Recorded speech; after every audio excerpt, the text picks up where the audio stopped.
ધોરણ 11 માટેનો ખૂબ જ અગત્યનો વિડીયો છે. વિષય છે એસપીસીસી.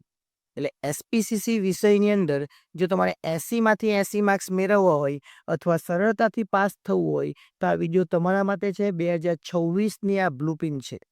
સૌપ્રથમ વિભાગ એ થી શરૂઆત કરીએ.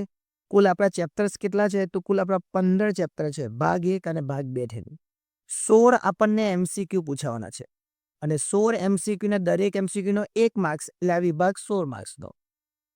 8 આપણને વીએસક્યુ પૂછાય ભાગ 2માં, એટલે કે વિભાગ બીમાં, સેક્શન બીમાં. એના માર્ક્સ કેટલા? 8.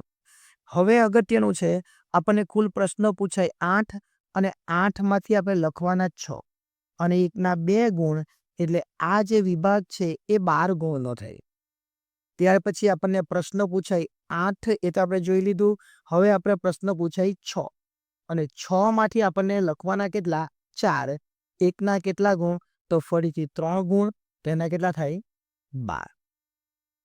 હવે ઈની અંદર તો પ્રશ્ન પૂછાય 5, 5માંથી લખવાના કેટલા? 3. 1ના 4 ગુણ, એટલે એ પણ કેટલા થાય? 12. છેલ્લો વિભાગ પૂછાય કેટલા? 6. 6માંથી લખવાના કેટલા? 4. 1ના 5 ગુણ, એટલે થયા 20. 20, 12, 12 એટલે 24 ને 12 એટલે 44 થઈ ગયા. આ 24, 24 ને 12 36, એટલે 36 અને 44 એટલે 80 માર્ક્સનું પેપર. આ તમને જણાવી દીધું. તો અથવા સાથે કેવી રીતના પૂછાશે, કેવી રીતના તૈયારી કરવાની, એના માટે આ બ્લુપ્રિન્ટને સમજીએ. 16 એમસીક્યુ, દરેકનો 1 ગુણ, એટલે 16 માર્ક્સ આપણા આવે. અને આ 16માંથી સારામાં સારા માર્ક્સ મેળવી લેવાના, એટલે આપણને પાસ થવામાં કોઈ જ મુશ્કેલી થાય નહીં. પણ 16 ક્યાંથી પૂછાય એ તો ખબર હોવા જોઈએ. એટલે 16 ક્યાંથી પૂછાય એ જોઈ લે. તો હવે આપણી પાસે 2 ભાગ છે, એટલે ખાસ ધ્યાન આપજો. ચેપ્ટર નંબર 1માંથી પહેલો પ્રશ્ન, ચેપ્ટર નંબર 2માંથી 2 પ્રશ્ન પૂછાય, ચેપ્ટર નંબર 3માંથી આપણને 2 પ્રશ્ન પૂછાય, ચેપ્ટર નંબર 4માંથી આપણને 1 પ્રશ્ન પૂછાય અને ચેપ્ટર નંબર 5માંથી આપણને પ્રશ્ન પૂછાય. એટલે અહીંયા 8 જે પ્રશ્નો લખ્યા એ 8 પ્રશ્ન કયા ચેપ્ટરમાંથી છે? ભાગ 1માંથી. હવે ભાગ 2ના ચેપ્ટર.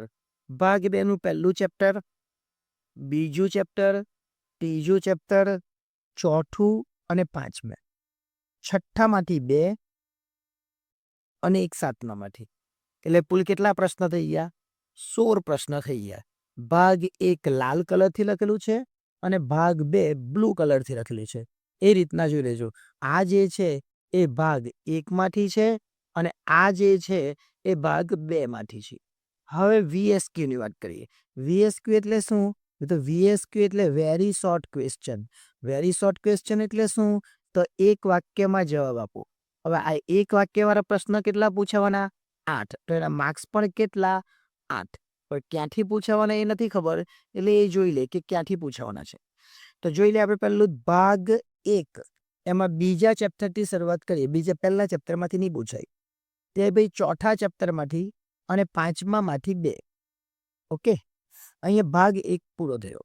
હવે ભાગ 2ની વાત કરીએ. ભાગ 2ની અંદર કયા કયા ચેપ્ટરમાંથી પૂછાવાના? તો પહેલા ચેપ્ટરમાંથી 2 અને ત્રીજા ચેપ્ટરમાંથી 2.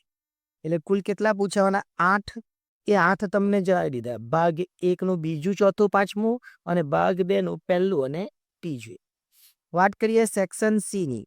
સેક્શન સીની અંદર જે આપણને પ્રશ્નો પૂછાવાના, કેટલા પૂછાવાના છે? તો આપણે 8 પૂછાય અને 8માંથી આપણે 6 લખવાના. દરેકના 2 ગુણ, એટલે આ વિભાગ એ 12 માર્ક્સનો છે. જો 12 માર્ક્સ મેળવવા હોય તો આપણને આ ખૂબ અગત્યનો વિભાગ ગણાવાય. પણ આ 12 જે માર્ક્સ મેળવવા માટે જે 8 પ્રશ્નો પૂછાવાના, એ કયા કયા પ્રશ્નો હશે? તો જે પહેલું ચેપ્ટર છે ને એમાંથી 2. પછી આની અંદર પૂછાતું નથી ભાગ 1ની અંદર. હવે ડાયરેક્ટ ભાગ 2નું પહેલું ચેપ્ટર. આ ભાગ 2 છે. ભાગ 2નું બીજું ચેપ્ટર, ત્યાર પછી ત્રીજું, ત્યાર પછી ચોથું અને 5મું. બસ આટલા ચેપ્ટરમાંથી આપણને પૂછાય. એટલે આ જે પહેલા 2 ચેપ્ટર્સ છે એ ભાગ 1 છે અને બાકીના બધા ચેપ્ટર જે છે એ ભાગ 2 છે. એ રીતના આપણે તૈયારી કરવાની. હવે ડી. ડીની અંદર આપણને કુલ પ્રશ્ન પૂછાય 6 અને 6 માંથી આપણે લખવાના કેટલા 4. 1ના 3 ગુણ એટલે આ વિભાગ પર 12 માર્ક્સનો જ થવાનો. એટલે 12 માર્ક્સ મેળવવો હોય તો આ વિભાગ બી આપણા માટે અગત્યનો છે. પરંતુ 6 જે પ્રશ્નો પૂછાવાના એ 6 પ્રશ્નો ક્યાંથી પૂછાવાના એ જોઈ લઈએ. તો સૌપ્રથમ ચોથું જે ચેપ્ટર છે એ ચોથા ચેપ્ટરમાંથી 2. આ ભાગ 1ની વાત કરીએ અને ભાગ 2ની અંદર જે બીજું ચેપ્ટર છે એમાંથી 2. ભાગ 2ની અંદર બીજા ચેપ્ટરમાંથી 2 અને છઠ્ઠામાંથી અને સાતમામાંથી 1 લખવાના 4 છે. ભાગ 1 છે આ લાલ કલર, બરાબર. અને બીજું તમારે કરી દેવાનું બીજું ચેપ્ટર ભાગ 1નું ચોથું અને ભાગ 2નું બીજું. આટલું કરી લીધું એટલે આપણું કામ થઈ જાય. શેમાં કે આપણે લખવાના ચેપ્ટર્સ કેટલા છે? પ્રશ્નો 4 જ લખવાના છે. એટલે આ 2 જ ચેપ્ટર 4માં પ્રશ્નો પૂરા કરાવી દઈએ. હવે ઈની અંદર પ્રશ્નો પૂછાવાના 5 અને 5માંથી લખવાના આપણે કેટલા 3. 1ના માર્ક્સ કેટલા 4. એટલે આ વિભાગ બી કેટલા માર્ક્સનો થાય? 12 માર્ક્સનો જ થાય. એટલે બી, સી અને ડી, સોરી સી, ડી અને ઈ આ બધા 12 માર્ક્સના જ છે. એ 16 માર્ક્સનો અને બી 8 માર્ક્સનો અને છેલ્લો એફ જે છે એ 20 માર્ક્સનો આવશે. તો હવે જે 5 પ્રશ્નો પૂછાવાના ને એ જોઈ લે. આ 5 પ્રશ્નો ક્યાંથી પૂછાવાના? તો સંપૂર્ણ 5 પ્રશ્નો આપણને ક્યાંથી? તો વિભાગ આપણને બીજો એટલે કે બીજા ભાગમાંથી આપણને પૂછાશે. બીજા ભાગનું ચોથું ચેપ્ટર, બીજા ભાગના 5મા ચેપ્ટરમાંથી 2 અને બીજા ભાગના છઠ્ઠા ચેપ્ટરમાંથી 2. તો આપણે તો કયા ચેપ્ટર કરવાના? 5મું ને 6થું જ કરવાનું. કુલ પ્રશ્ન કેટલા પૂછાય? 5મા છઠ્ઠામાંથી 4. લખવાના કેટલા 3. એટલે આ સંપૂર્ણ ભાગ 2ની વાત છે. ભાગ 2માંથી આપણને આવું પૂછાય.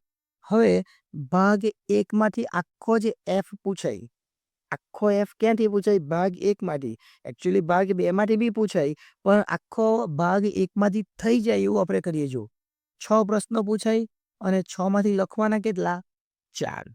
6માંથી 4 લખવાના, 1ના 5 ગુણ એટલે 20 માર્ક્સનો આ વિભાગ. અને પછી અઠવા સાથે કેટલાનું ને એ બી આપણે જોઈ લઈશું. ચલો ભાગ 1ની વાત કરીએ તો ભાગ 1નું છઠ્ઠું ચેપ્ટર, ત્યાર પછી 7મા ચેપ્ટરમાંથી 2 અને 8મા ચેપ્ટરમાંથી 1. હવે ભાગ 2 ન તૈયાર કરો તો પણ ચાલે, પણ ભાગ 2 અહીંયા ચેપ્ટર નંબર 7 છે. એટલે ભાગ 2નું 7મું ચેપ્ટર આ ભાગ 2 અને ભાગ 1નું 7મું ચેપ્ટર. આટલું કરો એટલે આપણું કામ થઈ જાય. ભાગ 1નું પણ કયું ચેપ્ટર? ભાગ 1નું 7મું ચેપ્ટર. ભાગ 2નું પણ કયું ચેપ્ટર? તો 7મું ચેપ્ટર. બંનેનું 7મું ચેપ્ટર કરી નાખે એટલે આપણા 4 પ્રશ્નો થઈ જાય. હવે અઠવા સાથે જોઈએ કે અઠવા સાથે આપણને કેવી રીતે પૂછાય. તો જોઈએ અઠવા સાથે આપણને કેટલા માર્ક્સ હોવાના?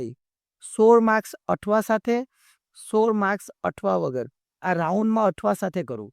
અઠવા સાથે 8 માર્ક્સ, અઠવા સાથે 8 જ, અઠવા વગર બી.